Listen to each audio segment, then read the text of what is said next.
La maîtrise des informations stratégiques de l'entreprise est effectivement une très bonne question pour une entreprise dans le secteur de l'énergie, pour au moins deux raisons principales. La première, c'est que suite aux arrêts des contrats long terme avec la partie russe, il nous faut de nouveau recomposer le secteur de nos partenaires et de nos fournisseurs avec des pays que l'on ne connaît pas forcément dans le détail, et la direction sûreté, au travers des recherches qu'elle fait pour fiabiliser ses partenaires et ses prestataires, est un élément important. Et puis enfin, parce que dans le domaine de l'énergie renouvelable, c'est un secteur nouveau, un business qui est en train de prendre son envol et qui est absolument nécessaire aujourd'hui, et qu'il attise un grand nombre de compétiteurs, lesquels utilisent des moyens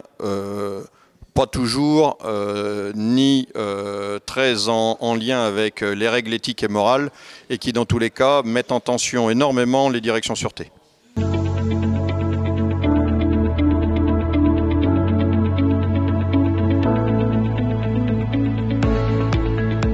Je suis effectivement auditeur de la première session du MBA. C'était pour moi une nécessité d'abord, ne serait-ce que pour me remettre en cause et être toujours au fait de l'évolution des menaces.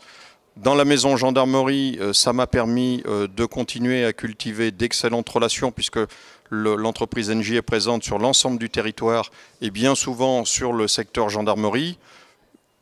Formation à la fois d'excellence en matière théorique, mais aussi très pratique, et je crois la seule à permettre à des auditeurs d'aller sur le terrain dans des conditions réelles d'intervention de nos forces de sécurité, ce qui nous aide à mieux comprendre et à mieux travailler avec ces acteurs-là. Au-delà donc d'une meilleure connaissance de la gendarmerie, ça permet aussi à la gendarmerie et aux différents services de l'État qui sont représentés tout au long de cette formation de mieux connaître l'entreprise et de faire de l'échange de connaissances, et parfois, quand c'est possible, de l'échange de compétences, mais pour sûr, beaucoup d'échanges de renseignements.